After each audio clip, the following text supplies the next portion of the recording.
이런 식의 그 무지막지한, 그러니까 병사들의 목숨을 아까워하지 않고 병사들을 사지로 몰아넣는 어떤 잔인한 소련군의 모습, 이런 그 이미지가 그 소련군을 묘사하는 가장 일반적인 이미지일 텐데, 이것은 사실 허구입니다.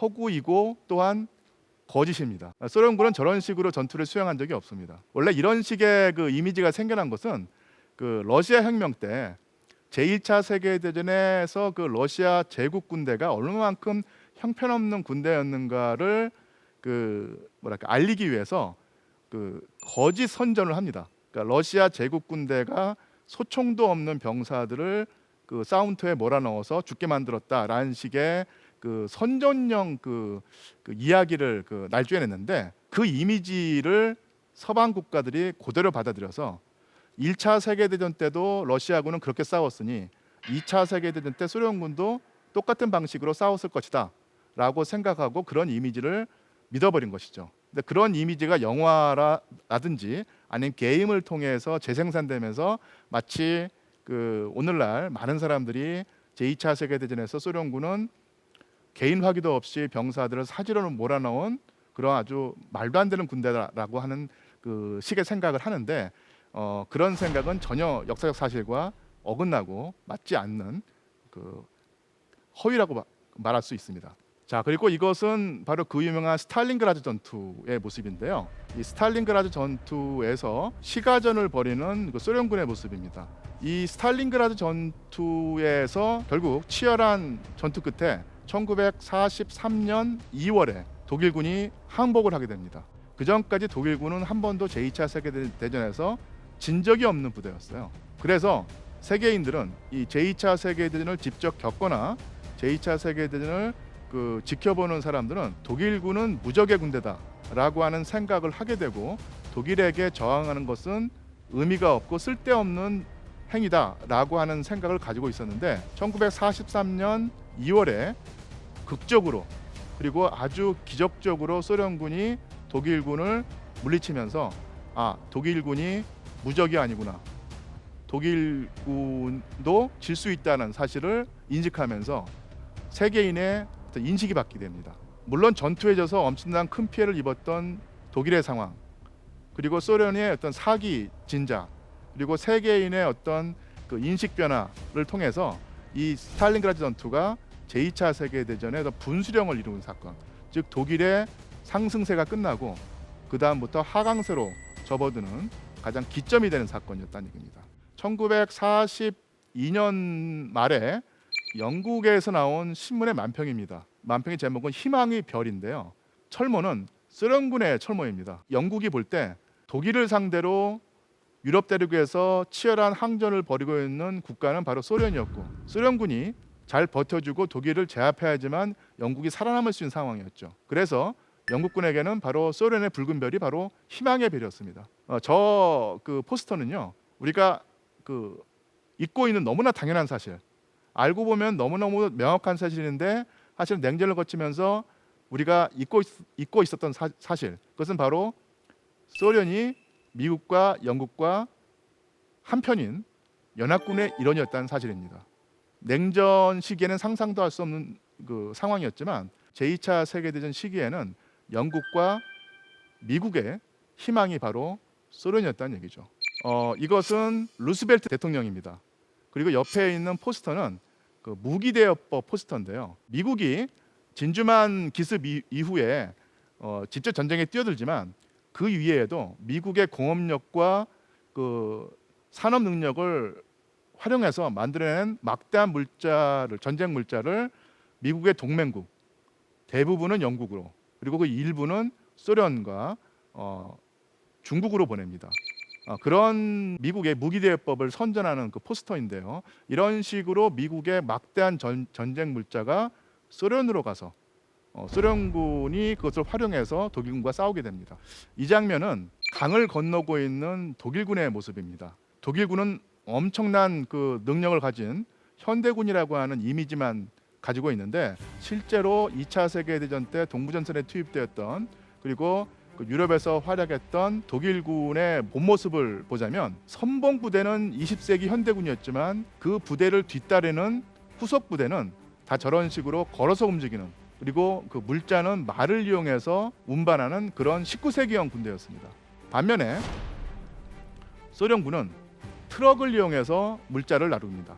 이것은 미국의 무기대여법을 통해서 받은 미국의 화물 차량입니다. 모스크바에 있는 군사기지의 그 도열에 있는 모습인데요. 저런 식으로 미국으로 받은 화물차를 이용해서 병력과 물자를 날랐기 때문에 독일보다 훨씬 더 뛰어난 전투력을 보일 수 있었다는 얘기죠.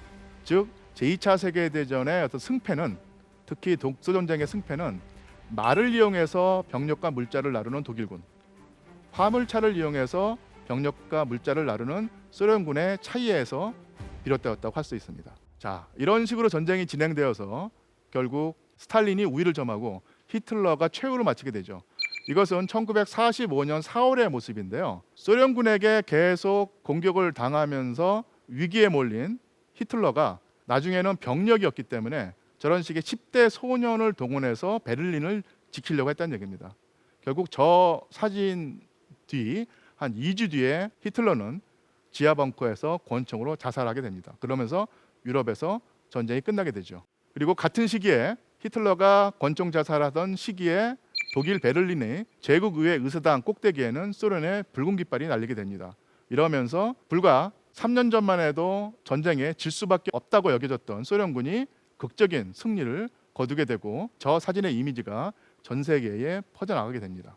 자, 그리고 나서 몇 달 뒤에 1945년 8월 6일에 일본의 그 히로시마 상공에서 버섯구름이 올라가게 되죠. 이것이 바로 히로시마의 원자폭탄입니다. 그리고 같은 시기에 소련군은 만주를 공격해서 만주에 있는 일본군 관동군을 격파하고 있었죠. 지금 하얼빈에 진주한 소련군의 모습입니다. 그래서 1945년 8월에 일본은 미국으로부터 원자폭탄 공격을 받고 만주에서는 소련군의 공격을 받습니다. 자, 그리고 일본이 무조건 항복을 하게 되죠. 여기서 중요한 사실을 제가 말씀드릴 텐데요.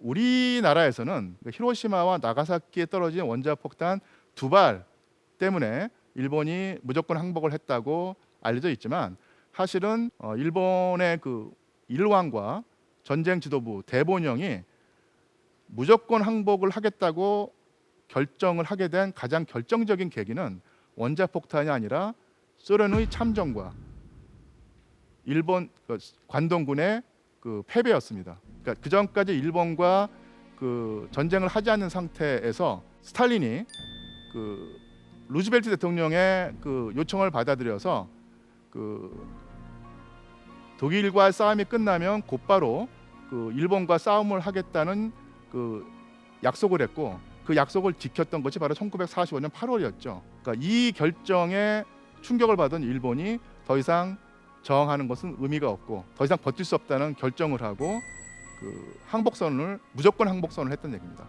일본을 항복하게 만든 가장 중요한 나라는 미국이지만 일본이 항복을 하는데 조건부 항복이 아니라 무조건 항복을 만들게 한 나라는 바로 소련이었다는 얘기죠.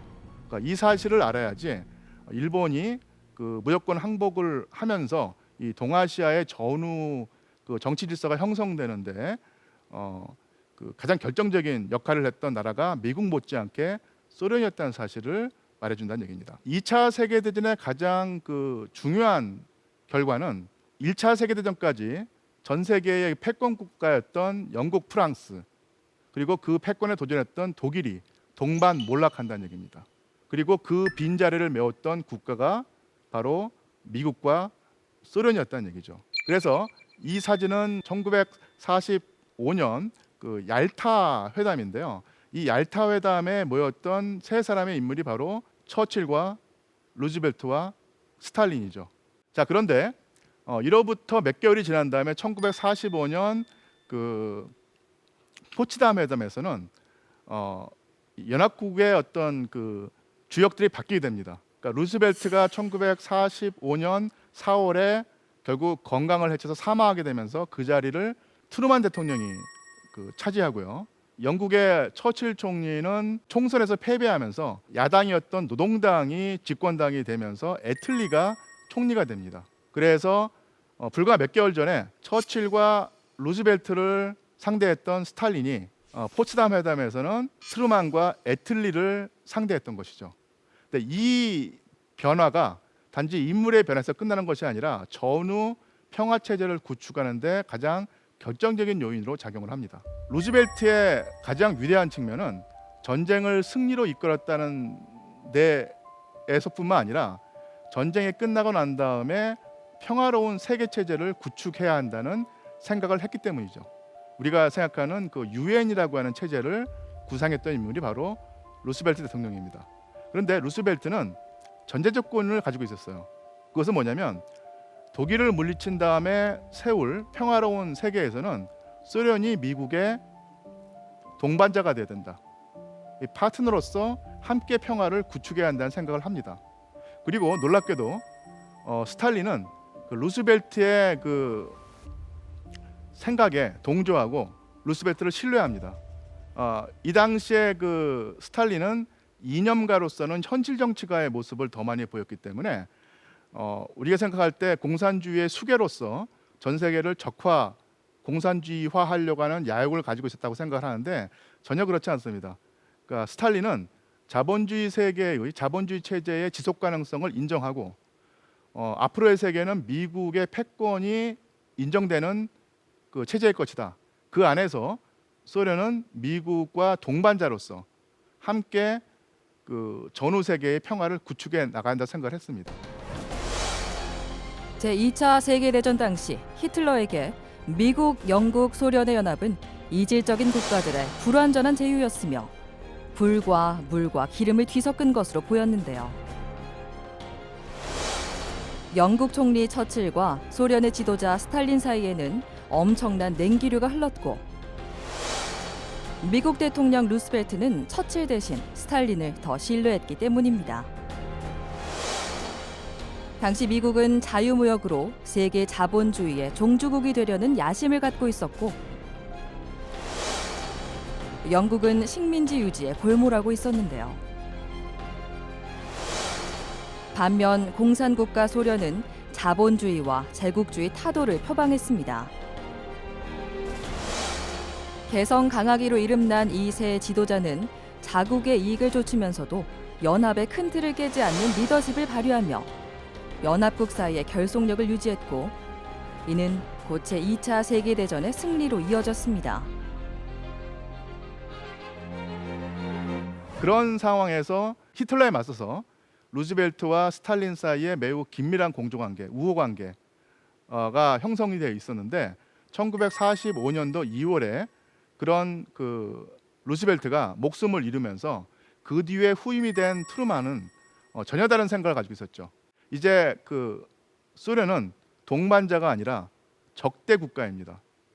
상당히 공산주의에 반감을 가졌던 인물이 바로 트루만이고요. 루스벨트는 그 스탈린을 끌어안고 포용해서 같이 평화 체제를 구축하려고 했지만 트루만에게는 그런 식의 어떤 큰 그림을 가지고 있지 못했습니다. 그래서 어떻게든 스탈린을 견제하려고 했고 그런 과정 속에서 미국과 소련 사이의 우호관계, 혈맹관계가 틀어지고 비틀어지고 결국 깨지게 되고 그래서 생겨났던 것이 바로 냉전체제였던 것이죠. 저는 역사가로서 한 인간의 어떤 운명이 인류의 역사, 세계의 운명을 그 좌지우지한다는 식의 영웅주의 사관을 사실 가지고 있지 않지만 역사의 특정한 어떤 변곡점에서 어떤 특정한 시기에서는 한 인간의 어떤 그 삶과 죽음이 엄청난 그 변화를 불러올 때가 있다고 생각합니다. 그런 역사의 변곡점이 바로 20세기에는 저는 1945년 4월 루스벨트의 죽음이라고 봅니다. 만약에 가정을 해서 루즈벨트가 죽지 않고 네 번째 대통령의 임기를 계속 수행했다면 아마도 소련과의 관계가 달랐을 것이고 그리고 아마도 소련과 긴밀한 우호 관계를 맺으면서 냉전을 피할 수 있었을 것입니다. 그러나 그런 식의 큰 그림을 가졌던 루스벨트 대통령이 서거하고 그 자리에 훨씬 더 그릇이 작다고 할까요? 큰 그림을 그리지 못하고 그 정치적인 어떤 상상력을 발휘하지 못하는 트루만이 대통령이 되면서 스탈린과의 사이가 틀어지고 깨지게 되고 미국과 소련은 혈맹 관계가 아니라 이제는 세계의 패권을 놓고 다투는 적대적인 국가가 되었다는 얘기입니다. 이 평화가 아닌 대결을 택해서 냉전이라고 하는 암흑의 장막이 20세기 후반기 세계에 내려앉았죠. 그 인류의 미래에는 이런 혈맹이 원수가 되는 어리석음이 다시는 되풀이되지 않기를 바랍니다. 전쟁에서는 결단, 패배에서는 도전, 승리에서는 아량, 평화에서는 선의. 이 문구는 제2차 세계대전에서 영국을 승리로 이끈 윈스턴 처칠 총리가 썼고 그에게 노벨 문학상을 안겨주었던 회고록 제2차 세계대전의 역사의 그 권두원입니다. 전쟁은 없어야 합니다만 그 이상이 아닌 현실에서는 전쟁이 사라지기가 쉽지 않죠. 현실이 그렇다면 전쟁에 휘말린 인간이 슬기로운 마음을 가져야 합니다. 전쟁에 일단 나서면 과감하고 단호해야 하고 지더라도 꿋꿋해야 하고 이기더라도 넓은 마음으로 상대를 품어야 하며 전쟁이 끝나면 미움을 버리고 적을 벗으로 삼아야 합니다. 그러니까 이런 슬기로움만 간직한다면 제1차, 제2차 세계대전에서 인간이 보였던 어리석음이 다시는 되풀이되지 않을 것입니다. 지금까지 대한민국 최고의 강연 최강 1교시 류한수였습니다. 고맙습니다.